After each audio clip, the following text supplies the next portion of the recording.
وفي النهاية حابب اقول لكم ان ملف الجلابية ديت انا هحفظه، واللي حابب ياخد الملف ده ويعدل عليه بقى يكبر المقاسات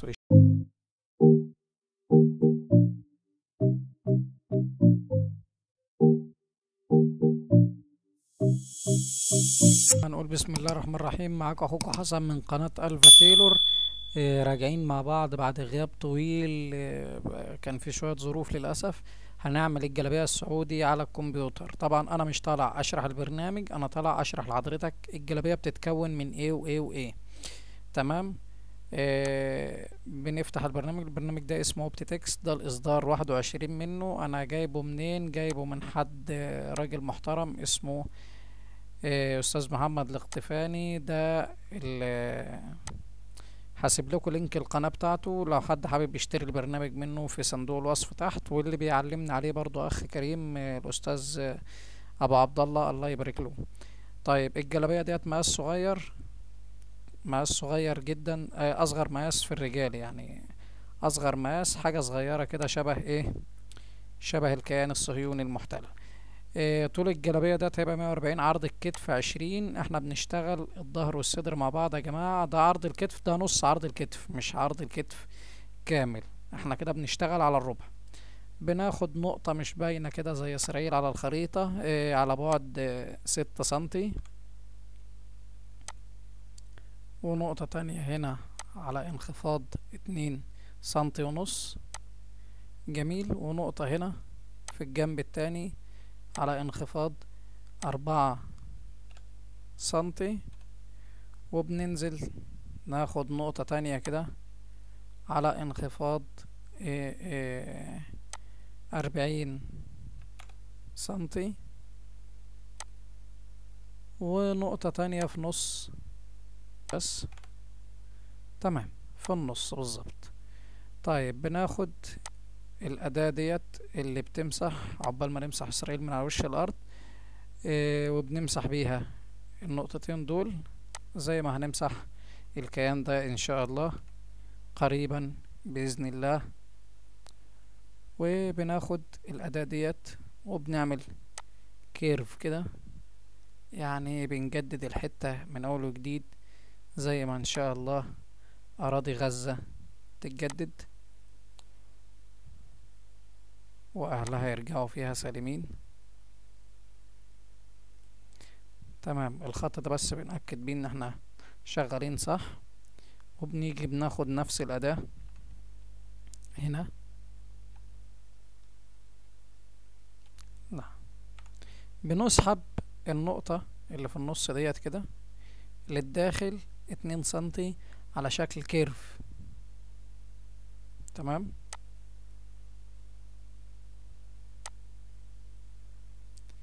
طبعا انت لو شغال بورق ورايا انت بتعمل الشكل ده اكيد. انت ايه ده؟ الدرس ده يا جماعة للمحترفين مش هزار، ده للمحترفين.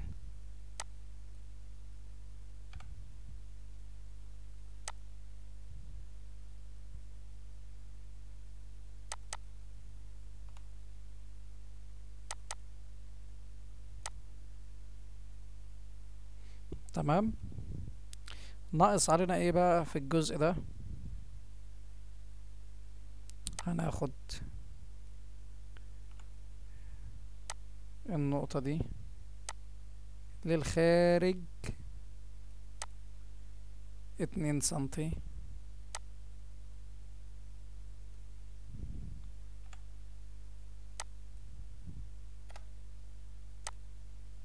تمام كده. الجزء ده ايه معانا؟ خلص. ده ربع ظهر وصدر. تمام. بننسخ منه كده واحد تاني عشان يبقى ال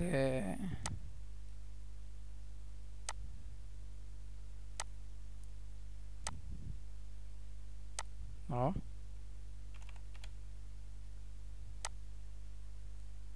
هيبقى واحد الظهر وواحد الصدر.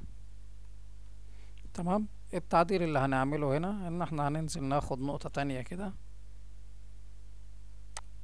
ننزل بيها، هنقول 6 سنتي.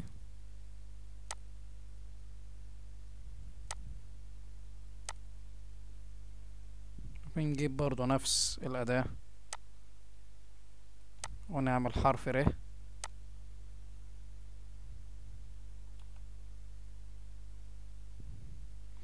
لو احنا عايزين نظبط الكيرف بتاعنا بنجيب خط وخط تاني،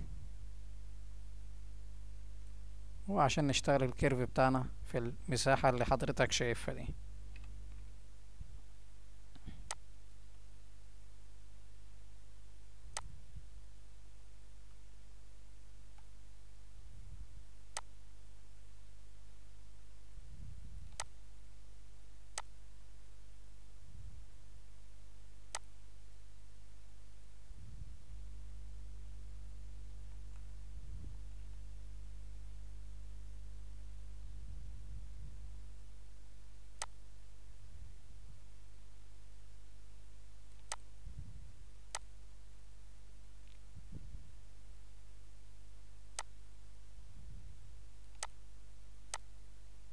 تمام، ده كده شكل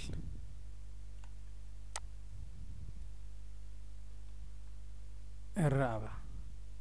طيب احنا بقى بنعمل ايه؟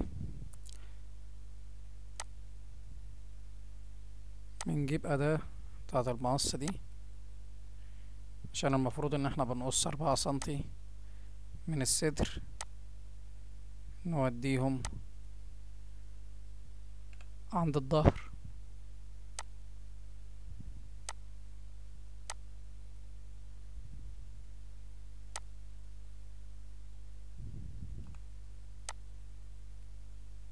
تمام كده،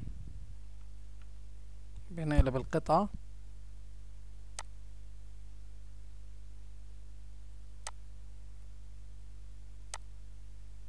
وبنوصلهم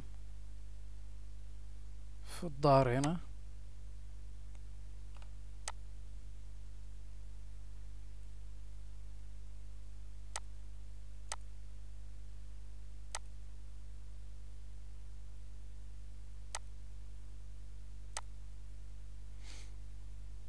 تمام كده، بعد ما بنوصلهم في الظهر، شايفين الخط ده كده؟ يعني انا بجيب المسطرة ديت وبقيس.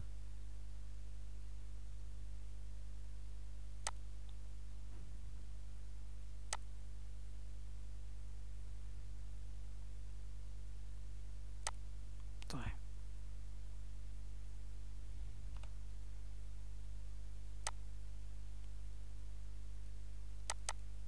بنزل بالخط ده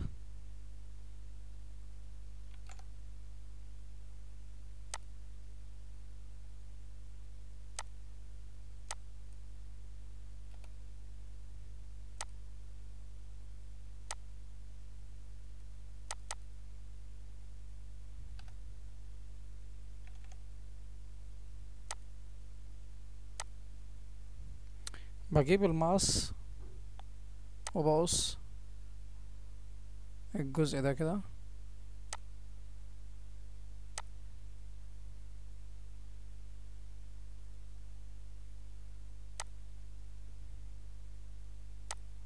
تمام كده يا عم حسن، زي ما ربنا بإذن الله يقص رقبة البعدة اللي حضراتكم عارفينهم. تمام كده، نقدر نقول ان احنا خلصنا ظهر وصدر. سريعا كده نخش على الكم، زي ما ربنا يقصف عمرهم سريعا بإذن واحد أحد. الكم برضو بنجيب أداة المستطيل، بنعمل مستطيل كده. طوله وعرضه قد ايه يا عم حسن؟ الكم بتاع الجلابية ديت يا سيدي طوله 62 سنتي أو 60 سنتي بس. تمام، وعرضه 20. طبعا احنا بنشتغل باترون فبنشتغل على الصافي.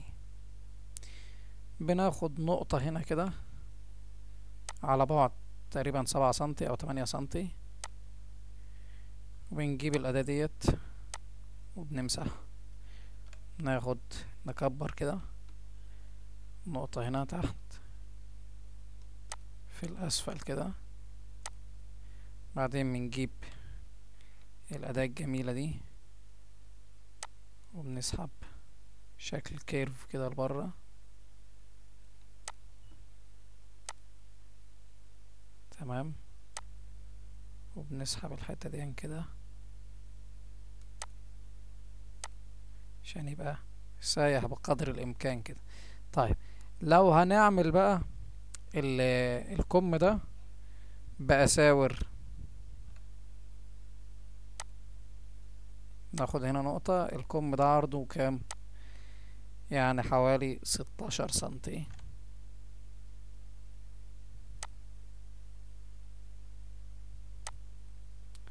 لو كم عادي هيبقى ده شكل الكم، خلاص مش فيه شغل تاني فيه في الجلابية. لو كم بأساور، خلينا بس ناخد منه نسخة تاني. لو كم بأساور هنبدأ نشتغل عليه زي الكم اللي فوق ده كده. اولا بنحدد ان النقطتين دول اسورة الجلابية عرضها 7 سنتي، فاحنا محتاجين نقلل الكم 5 سنتي. ليه 5 سنتي بس؟ اقول لك هنقلل الكم 7 سنتي عشان احنا هنا بنشتغل برضو على الصافي. تمام. فده الكم اللي من غير اساور، ده الكم اللي بأساور. بس الكم اللي بأساور لسه فيه شغل. في نقطة هنا على بعد 10 سنتي، ونقطة جنبها على بعد نص سنتي بس، ونقطة هنا على بعد هنقول 10.5.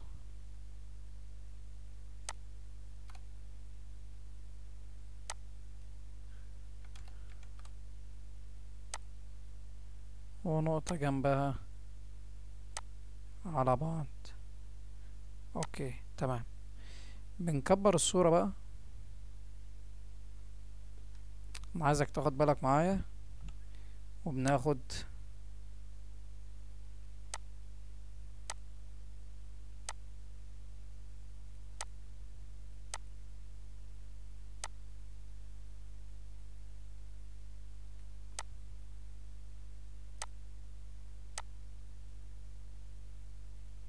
النقطتين دول كده وبننقلهم لفوق بقيمة 1.5 سنتي.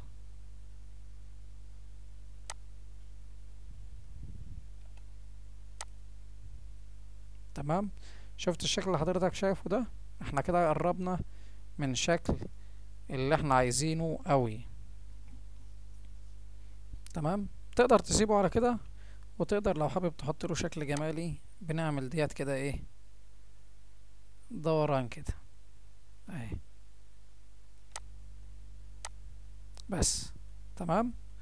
ده كده شكل الكم ابو اساور.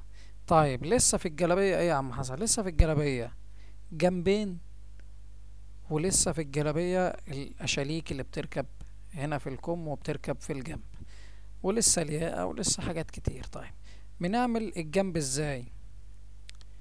الجنب ببساطة انا بقيس طول الحتة دي اهو، بنقيس من هنا لما لهنا كده تطلع قرابة 21 سنتي ونص. 21 ونص ناقص 40،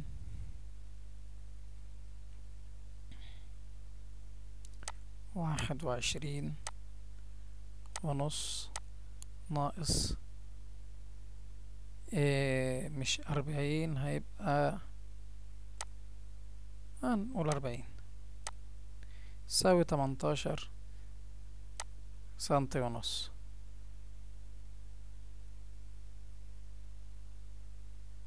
تمام. 18 سنتي ونص، شيل منهم 3 سنتي يبقى 15 ونص، خلينا نقول 16. بنرسم مستطيل ارتفاعه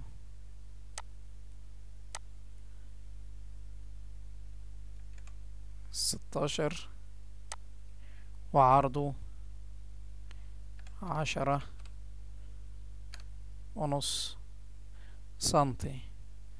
بناخد نقطة أي اتجاه من الاتجاهين دول من تحت،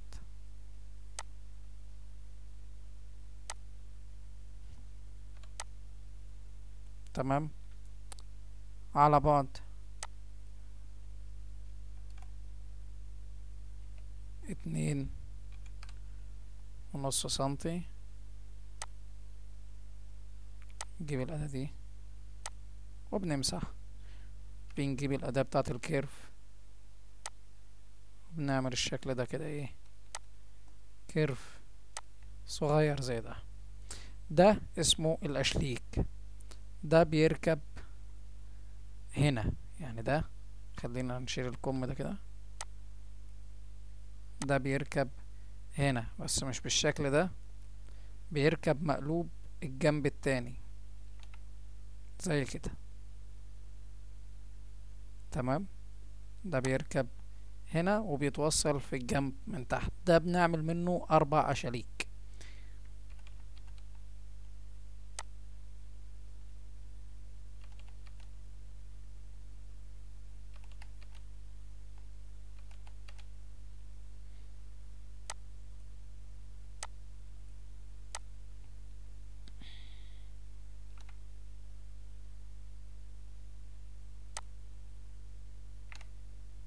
اه، بيبقوا 4 كده. طبعا انت بتقص على الكمبيوتر مش محتاج تعمل 4، انت ساعة الطباعة بتقول له انا عايز بس واحد من ده، تطبع لي منه 4، 2 يمين و2 شمال بس. طيب بعد كده بنعمل الجنب. طول الجنب بيساوي الطول ده زائد الطول ده ناقص، يعني نطرحهم من طول الجنب اللي هنا ده. طيب خلينا نقيس طول الجنب ده قد ايه اهو.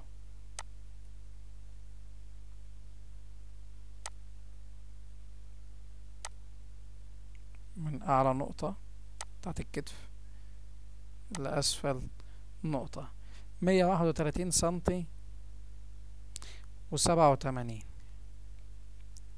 تمام. يبقى هنقول 16 زائد 21.5 ناقص 131، 87%، بيساوي 94 سنتي 37، يعني 94.5. يبقى طول الجنب بتاعنا 94.5.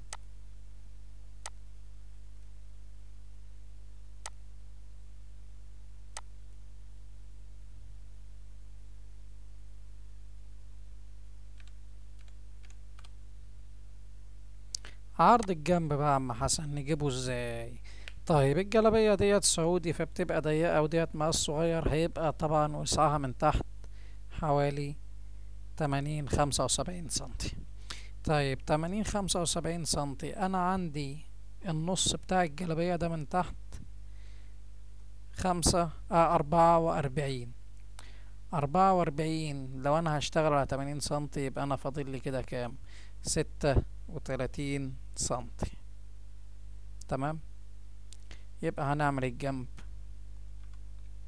36، ده لو ديلها واسع 80 سنتي، هنشيل 5 سنتي لو هنعملها 75، تمام. طيب أنا عايز الجنب ده من فوق يكون صافي معايا على 16 سنتي. 16 سنتي مطرحهم من 36، ادي 36 ناقص 16 ونقسمهم على 2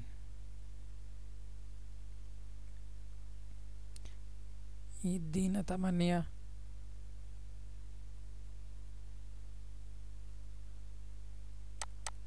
16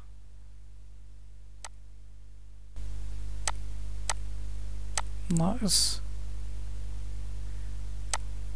36 بيساوي 20 سنتي. 20 سنتي يعني 10 و10، يعني لما اجي احط النقطة هنا احطها على 10 سنتي، والجنب التاني نحط النقطة على 10 سنتي. بنجيب الأداة دي بنمسح مرة يمين مرة شمال، ده جنب الجلابية. تمام. طيب السعودي بقى الناس بتلبسها اللي بتتباع في المتاجر ضيقة شوية، ضيقة ايه شوية، دي هتبقى واسعة من تحت سنة. طيب عايز اعمل الجيب بتاع الجنب، جيب الجنب، بنجيب المقص وبنعلم عند سقوط 37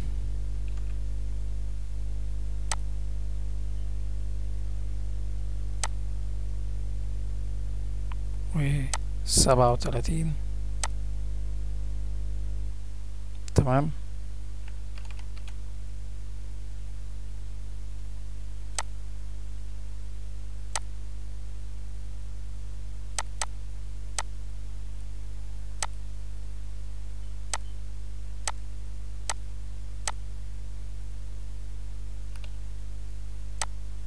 وده كده معانا جيب الجنب، ورقة واحدة بيطلع منها 4 ورقات. طيب لسه معانا ايه تاني في الجلابية؟ لسه معانا جيب الصدر. جيب الجلابية ده المناسب ليها هيبقى مساحته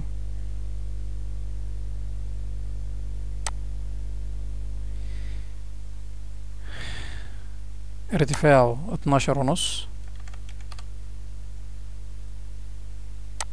وعرضه 11. ممكن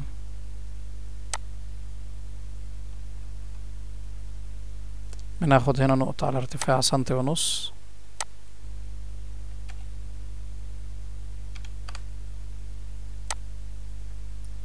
في الجهة المقابلة نقطة على ارتفاع 1.5 سم،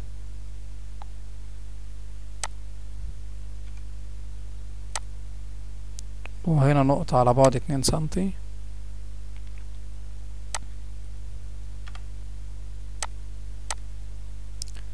وهنا نقطة على بعد 2 سنتي،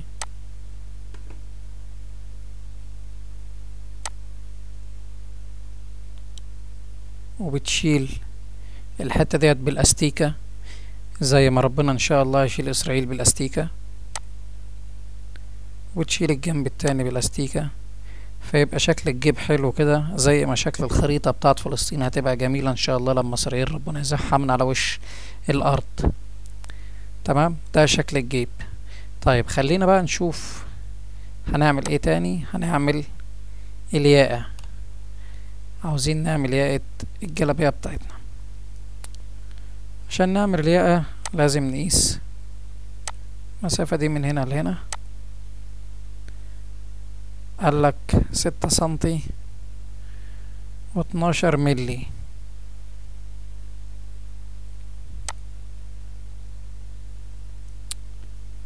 ستة و12 زائد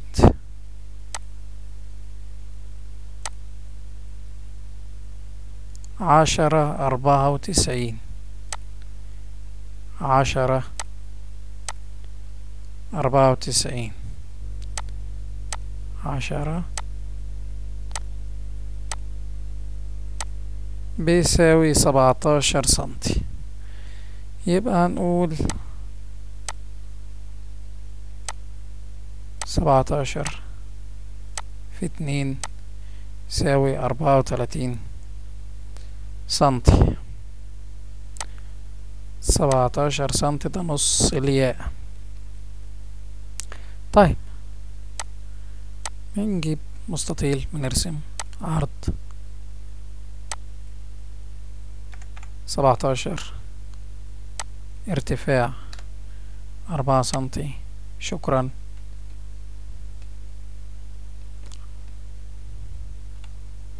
ببساطة كده بندور بوز المستطيل بالطريقة ديت. بنجيب الأداة دي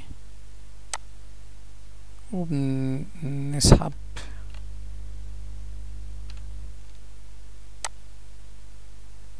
نعمل دوران هنا كده.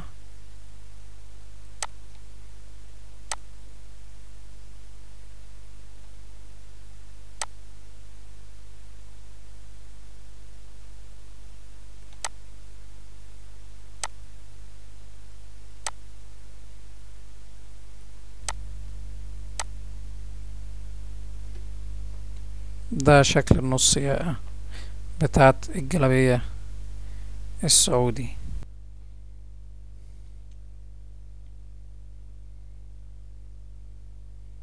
طيب يا جماعة، كده عندنا كل أجزاء الجلابية.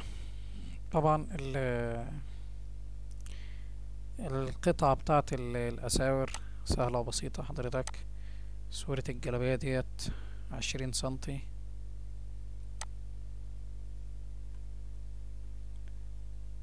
وعرضها 7، يعني خلينا نقول 21، وعرضها 7 سنتي، فمش محتاجة شغلانة يعني. تمام. طيب خلينا أوري لحضراتكم بقى شكل الجلابية بالكامل.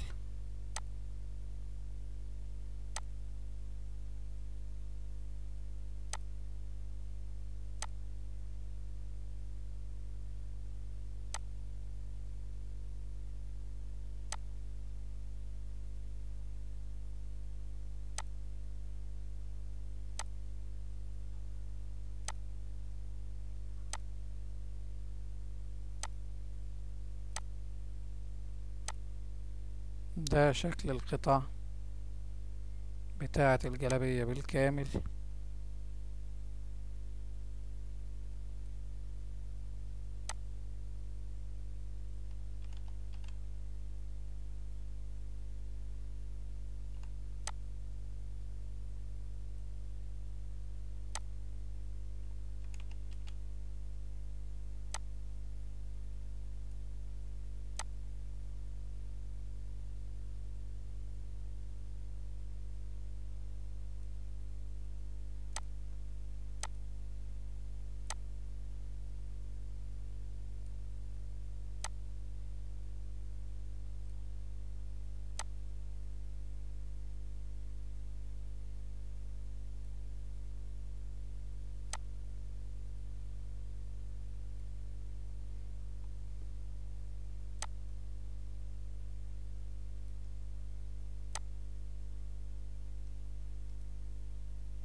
طبعا الجيب ده بيبقى فيه منه 4 بيركبوا هنا.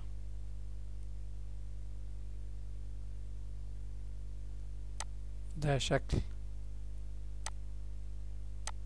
الياقة.